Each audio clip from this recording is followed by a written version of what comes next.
Have you ever wondered why some business people are more successful than others? Welcome to the Mentor List, a source of sound advice with your host, David Lewis. The Mentor List specialises in interviews with top business minds. Listen to their stories, list their habits, and most importantly, gather their advice for your career. This is the Mentor List. Hi, welcome to the show. Today I am super excited to introduce Tim Fung. Tim is the co-founder of Airtasker, and he co-founded Airtasker back in 2012. So Airtasker is an online and mobile marketplace enabling users to outsource everyday tasks. In 2013, Tim raised a total of 3.5 million, which valued Airtasker at the nice round figure of 10 million. So I do make mention to this in the show, but just between you and me, Airtasker has made the possibility of the Mentor List a reality. And once I finally realised that I didn't need to do everything and that I couldn't do everything, Airtasker has given me access to some amazing talent across Australia. And it's sort of left me free to, focus on what's important, like doing this intro. So Tim's bio doesn't even begin to stop there. He's also a co-founder of Tankstream Labs, of a co-working space and entrepreneurial community up in Sydney. He's a non-executive director at GoCatch, founding team member and investor of mobile startup Amazim, director of web startup Joe Button, which is a online fashion tailoring service, director and co-founder of Circuit Club, which is essentially a motorsport club. So prior to this, he spent 5 years in investment banking at Macquarie Bank. This is where he actually started working for free there. So stoked to be named in Smart Company's Hot 30 Entrepreneurs Under 30 and named in Shoestring Startups Young and Influential list. So I hope you enjoy today's conversation with serial entrepreneur Tim Fung. Tim Fung, welcome to the Mentor List. Hi, Dave. Thanks for having me. No, my pleasure. Thank you for agreeing to come on the show today. I just wanted to give you a little bit more background as to sort of how I got in contact with you. So Airtasker, for the people that don't know what it is, you'll find out soon when Tim talks about it a bit more. But essentially, it's been the backbone of me being able to produce a podcast show and series. So there's a lot of tasks and activities that go into this, and Airtasker's been an inspiration for me around, being able to take those tasks and get other people that are more skilled and better qualified to do it and that have the time to do it. And so, yeah, Airtasker, I actually put a task on there probably about 2 weeks ago, and that was, hey guys, need to get Tim Fung onto the show, onto the mentor list. And so I put that out there, and then I went to bed because this was sort of last thing at night, and this is sort of after Tim, I'd just sent you a message on LinkedIn, I think, and I'm like, oh, he's never going to reply to me. Anyway, I woke up in the morning and there was a reply from you, so I'm not sure. I think you're in America or something, that you'd said, yeah, Dave, I'll come on the show. I'm like, oh, shit, okay, I better cancel the Airtasker job. So I logged into Airtasker, and, yeah, I had 8 people already willing to sort of take it on and get you on the show. So I think they were ranging from anywhere from $25 to $250. Was one guy had an elaborate scheme to get you on. So anyway, you're on the show, and I'll stop gas bagging on because I know time is precious. But yeah, welcome to the show, Tim, again. And no worries. Thanks for having me. So I guess the first question is, so not everyone's familiar with Airtasker and Tim Fung as I might be, but maybe if you could just share with the listeners a bit about your story. Yeah, so I grew up in Australia, went to New South Wales University to study marketing, tourism and hospitality management, and actually, was really interested in, being in the tourism and hotels industry. As part of that, I was working in a hotel, and I remember seeing an ad on the UNSW jobs board for an internship, and internships so that you got to work with like Greg Norman and Steve Waugh and all these cool sports people. And it was at Macquarie Bank, working in their golf and leisure department. And I thought, that sounded really awesome. So I applied to do that internship and was selected to do it. So that was pretty cool.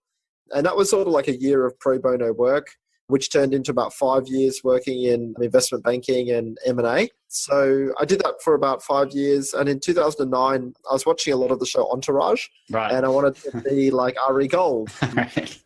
So the celebrities thing kind of comes back into it. And so I applied to work at a bunch of like talent representation agencies. And I was luckily picked up by one called Chic Management, which, discovered people like Miranda Kerr and, other people, other top models. So it's one of the biggest agencies in Australia. And Yep. I was really fortunate that I was given a job there. And about 3 months into working at Chic, one of the owners of the business, it was just like his small side business, even though it was a huge company for him, it was a side business, I guess. And he said to me, how come I've got an investment banking analyst working in a modeling agency? And so, I told him my background, and he offered me an opportunity to work on a new business model, which he was developing. And that was a company called Amasim, which is a mobile-only SIM business. So I was really fortunate to go on a journey of raising money, bringing together some really great founders, and then taking that, business, being part of a team that would take that business from sort of a PowerPoint presentation to an IPO in 6 years. And during that time, is where my co-founder, Jono, and I came up with the idea for Airtasker. And that's what takes us up to now. Wow. And so with both those roles, you mentioned the internship in Macquarie and also in Chic Management. How did you get into those roles? So you mentioned pro bono. So is that essentially you're working there for a year unpaid? Yeah. It's kind of ironic because, Macquarie was obviously known as the millionaire's factory back then. And, they weren't paying me anything when I was an intern. And so that's always, hard to swallow. But at the end of the day, it's prioritizing the opportunity over any short-term kind of money. And when you think about it, as a student working there a couple of days a week, you might get a couple of dollars out of that. But I think the experience working there was far more valuable. And I'm just thinking out loud. I'm thinking, okay, so you're working in a role which is not paying, and I'm thinking, well, have you got a side hustle of Airtasker yourself to just be able to live? Well, it's just... Well, I guess my side hustle was living at home with my mother, while during university. So it wasn't great for, finding a girlfriend, but it was it was good for being able to go out and do free work for people. Yeah. Oh, great. Okay, and so there's a couple of other things, and so there's clearly an entrepreneurial slant picking up. But there's a couple other things you're involved in, like the Circuit Club or Joe Button or Tankstream Labs. Do you want to touch on, I guess, going back to Amasim, you've kind of, I don't know, is that what's put you on this path to all these different businesses? Oh, I think rather than thinking of them as businesses, some of them were just, things that we enjoyed doing or that we were interested in. So I guess Circuit Club was the first real business that, started with Ivan, Daniel, and Narada, all my university friends. And that was out of necessity. We really loved racing, our Honda little cars. And we really wanted to be able to go out to the racetrack and to be able to do it in a safe place where we could really sort of push our cars hard. And we couldn't afford that during university. So we basically put together a bunch of money and we said, we're going to rent out the whole track. And then we're going to, sell tickets to it to be able to make money off other people. And they would essentially pay for us to go to the track. Yeah. And so we did that. And that's, I guess, what Circuit Club is. And I guess most of those other businesses are Tankstream Labs came out of the Airtasker office. And, we just had this office space. We thought we should use it. And so that's how that came about. So it's fairly organic, I guess. Yeah. No, sure. Okay, and so Airtasker, so for those that maybe haven't heard of what Airtasker is, do you want to tell us how that sort of started? Yeah, so in 2011, I was living in an apartment with 3 other guys, which was a bit of a hellhole. But 2011, I was moving out, and I asked one of my mates, Ivan, who's part of Circuit Club too, I said, can you come and help me move apartments because you run a chicken factory, and so you've got this truck. And so he said, yep, I'll help you move. And we spent the weekend, doing all those little jobs you have to do, like assembling the IKEA furniture, packing boxes and cleaning and all these kinds of things. And at the end of the weekend, when I turned around to him and I said, thanks, he was like, you're the 4th person that's asked me to help them move in the last 6 months because everybody says the same thing. You've got this truck and I need someone with a truck. And so, that instantly kind of got us thinking, why is it that we ask our friends and our family who are super busy, don't want to help you with these kinds of jobs? We ask those people to help with these things, but yet there's, a huge underemployment rate in Australia where people want to be working more and earning some extra money. And, a beer costs $10 in the cities. So, people need that extra money, but yet we're still annoying our friends and family. So we thought, why can't we find a way to connect those people together And really what it came down to is trust. It's very difficult to trust someone, even though 99% of people are good, everything that we do in society is kind of assumes that they could be bad. And so I don't want to deal with this person. I don't want to let them into my house because they might be bad.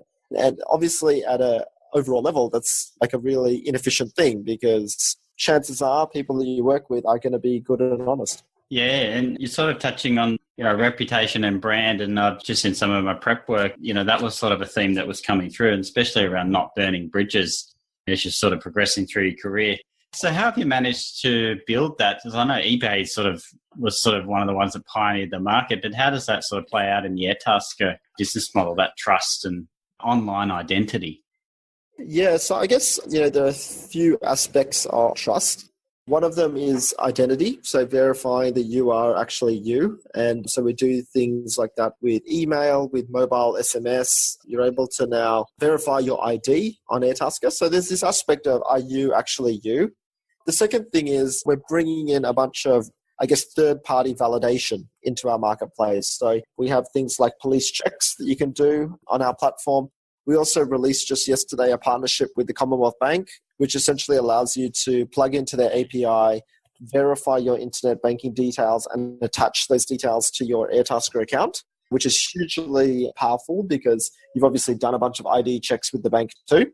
Yep. And then the third aspect, which is probably the most important one, is all around reviews and references from people that you've interacted with in the Airtasker marketplace. And so, if someone does a good job for you, you can leave them a good review. If someone does a less good job for you, you can leave them a bad review.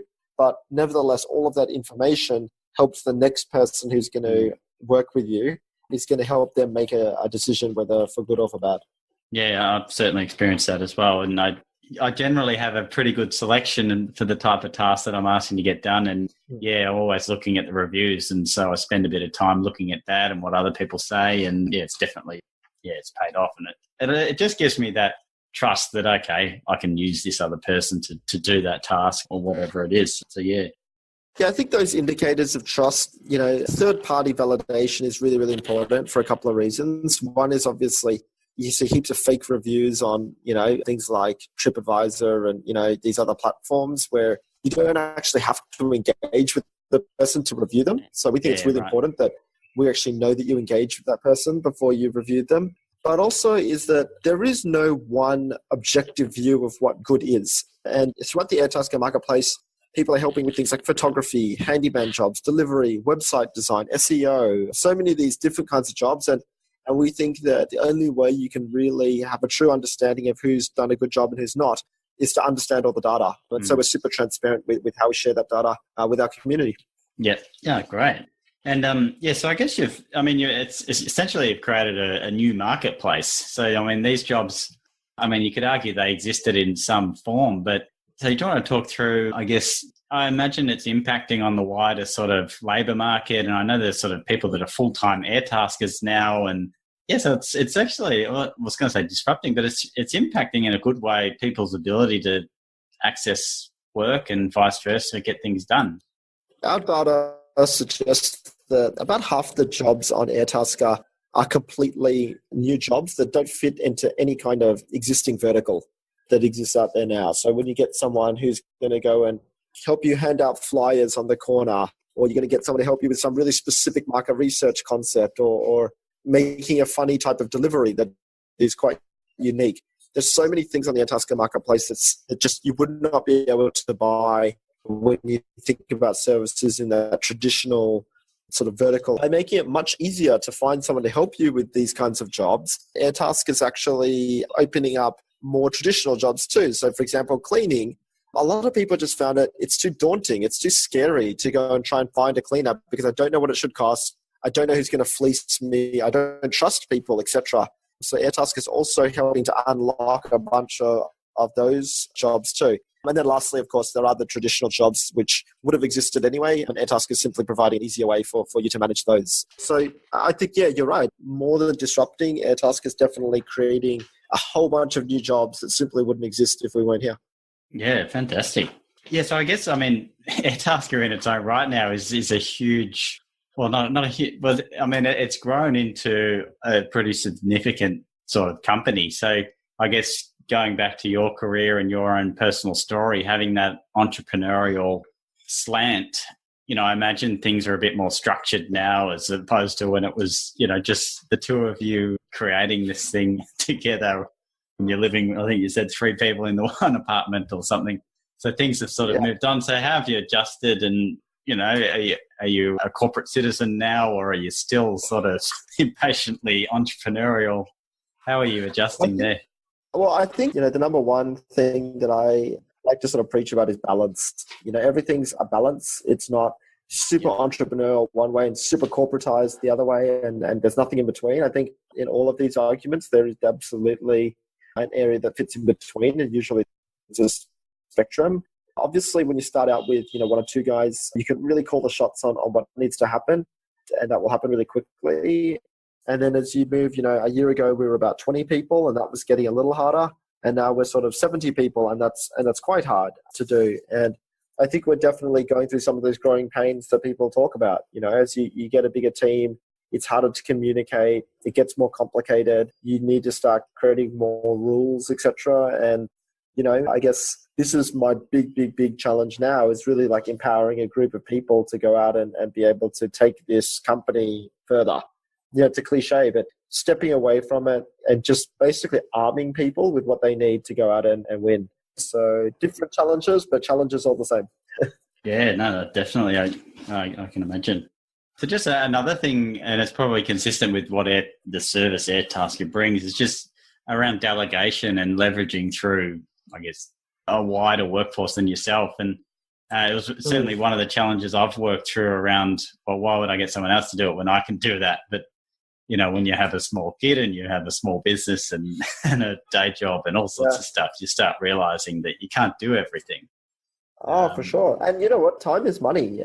One of the analogies I give, like some people sort of have a misconception that Airtask is about laziness, or it's about, doing things that you should just be doing yourself just because. And actually, one of the things I often say to people to sort of paint that picture is, like when you go and buy a roast chicken from Woolworths, I mean, you have engaged with someone, you've paid somebody to raise a chicken, kill the chicken, defeather the chicken, cook the chicken, and package it and deliver it to your nearby Woolies, right? And it seems I can raise my own chickens and kill them all and do all of those things myself. But then why is that normalized by getting someone to help clean your house or pack some boxes for you? That's not an acceptable thing to outsource. So actually, I think that overall, it's about doing the things that you are good at, or doing the things that you enjoy doing, and finding ways to connect with other people who feel the same way about the jobs that you might not like doing or you might not be good at. Yeah, no, I definitely agree. And it was something that I was personally always struggled with until you finally let it go. And it took many coaching sessions to help me through it. But when you start valuing your own time, regardless of what you're doing with it, it's much easier to get people and keep in mind that you can use that time to go do better stuff. Like it's not just the choice is not watch TV or go do some cleaning. The choice is go do some cleaning or start a business which is going to change the world, or go out and get fit, or do these things that might be more useful. Yeah, no, definitely, absolutely. Great. Well, it's actually a good segue, and it might have even been answering sort of advice to yourself. But, is there advice that you'd like to share with the listeners that you had or you should have had? Or I'd probably say, just jump in is probably, something that I would share with people who are working, in successful jobs or have sort of found themselves in a consistent place. And it's not for everybody. But, if you do want to go and do something entrepreneurial, I think one of the main talents that entrepreneurs have is a really short memory. And that basically means you're not going to think about all those risks and all those things that can go wrong and, all of those things. I think that if you want to go do something, just go do it quickly. And if you fail, that's okay. And go back to doing what you were doing before. There's not a lot to lose. So I think, I would say just do it is my bit of advice there. Great. Yeah, just maybe if we could talk through or share some of the habits that you experience. I mean, there's so much stuff that's going on. So you're obviously doing some things differently or really effectively. Is there any habits that you can share that, you've benefited from? So I guess some of the things I do now is I really try to be quite routine driven. And so things like, do your running or your exercise in the morning, go to the office at the same time every day, even though, you don't have a boss that you're reporting to. I think it's critical to be disciplined with your own routine. And then equally disciplined with, go home, pick a time. Like for me, I go home at 7:00 every night. I don't stay in the office generally later than that unless, some sort of emergency or something. When I go home, I try to just spend time with my dog and my wife and watch some TV or do something outside of work. That works about half the time. But Yeah. I think that the main thing there is set routine and set discipline for yourself, because, you hear a lot of people who say they want to go do something entrepreneurial, but then they, just end up sort of watching a bunch of videos on YouTube or, jumping on Quora or Reddit instead of focusing on what they need to do. And so setting yourself an office and a timetable is a great way to build that discipline. Yeah, great. And it sounds like, you're fairly balanced as well. So you're actually planning for non-work things, if that makes sense. So whether time at home. Just planning to give that time to somebody else or something else. And I'm sure my wife will tell you that I'm not very good at it, but that's definitely what I'm aspiring to as well. So that's the aspiration. That's the plan. And then sometimes it doesn't go to that. Exactly. I'm telling you what would be good. Yeah. Great. Okay. So just, I guess, some more shares with the listeners. Is there a book that you'd recommend that, you found beneficial that you picked up and had a read of? So I really enjoy reading biographies because I find that rather than getting advice per se, it's better to just read about people's experiences and sort of take away, how that applies to what you're working on. So this year I read a couple of those books. I really liked the book Shoe Dog, which is from the story the founder of Nike, because it wasn't that pretty a story. It was a long, hard struggle, and that was great to learn from. Wasn't his first pair of Nikes made in his mum's waffle machine, and that became the sole or something? Was that in the book? Yeah. They had this crazy running professor who ruined many, many waffle machines, putting plastic stuff into the thing. Yeah, so it's very funny. Yeah, that can't be good for your lungs, I guess, burning rubber. Sacrificed his health for the company. Yeah. And I guess, just one of the final sort of questions was around mentoring. So you mentioned sort of chic management, how you sort of fell into that, whether it was through a love of Murray Goldsmith or how you got into that business. But do you want to just sort of talk us through, I don't know, how you got your mentors and what you did to get them and have they changed and that sort of stuff? Yeah, well, I guess mentors, I think, are really, really important to learn from guys who are, done it before. And so, definitely Peter O'Connell was, the guy who ran the modeling agency, and he was a great mentor to me, mainly leading by example and pushing me pretty hard in the early days of that business. So I think that was really great. And then, as we've been on the Airtasker journey, I guess it's been more working with some great VCs and also with some great angel investors. So, Peter Hammond, who was our first investor from Exto Partners, a Sydney-based VC, has been, an awesome guide for me. And then more recently, James Spenceley, our chairman, who was one of the founders of Vocus Telecommunications, has been an epic example to follow. Yeah, great. And so are these mentors sort of coming to you through, I guess, business engagements as opposed to you seeking them out or... Yeah, I think it's always good to have context. One of the things that, people ask for, to have advice or something like that. And it's really hard when somebody says, I just want you to have a look overall at this business plan. Tell me what you think, kind of thing. I think you've really got to put in the effort, the hard yards, I guess, to articulate how you want that person to help you and then be really proactive in seeking out that help. And then kind of like the worst thing that can happen is they say no. But the best thing that can happen is you go and work on something together. But I think, you definitely want to have context. Yeah, sure. Yeah, makes sense. So just before we sort of wrap up, I just had another question just out of curiosity, because I guess you'd have access to the jobs running through Airtasker. I mean, what's one that rings out in your mind? Was there a real strange one or just a funny job that you've come up and you're just like, oh my gosh? There's tons of those. And we get everything from, elaborate wedding proposals to, people saying you got to travel overseas and do X, Y, Z. I guess one of the really nice ones that came up recently was a guy who posted up, feed a homeless person.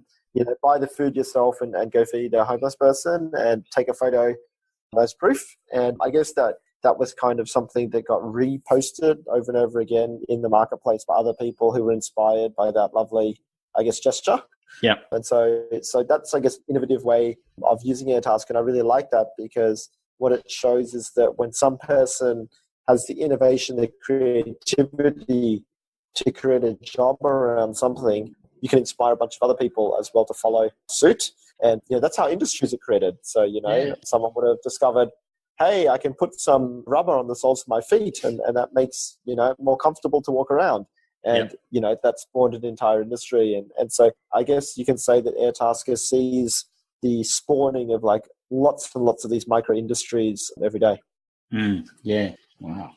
Okay. So so for those that are listening in and they want to, they're resonating with the story and they're thinking, well, wow, I'd love to get some people to do some things for me, or, how would they go about getting in touch with yourself or Airtasker, the brand? Yeah. How do they go about signing up, or what's the process? Yeah, so it's really simple. You basically can go to airtasker.com or download our iOS or Android apps. You then post a task. It's totally free to post a task. You just describe what you want and when you want it done and a budget for that. You'll usually get 2 to 3 offers from our workers within about 10 minutes. You look at their ratings and their reviews and their profiles to see if it's the right person for you. And if it is, you can assign them to that task. You pay through the app. When the job's done, you release the money out to the worker and you leave them a review. And that's what really helps, I guess, us be able to improve our service for the next person and the next person and the next person by increasing the transparency of the information in the marketplace. Yeah, fantastic. All right. Well, yeah, thank you very much for staying back late and taking the call and sharing with the listeners. And really appreciate and really, really excited to see sort of, the next steps for Airtasker, considering the growth trajectory it's been on. So once again, thanks very much for sharing with the listeners. And for those listening in, tune in again next week for another great show. Awesome. Thanks so much, Dave. Thanks for tuning in. Hope you liked today's show. You can hop online to find out more about our mentor. There's links in how to contact them. There's also links around the books that they've recommended and how you might go about getting your hands on them. mentorlist.com.au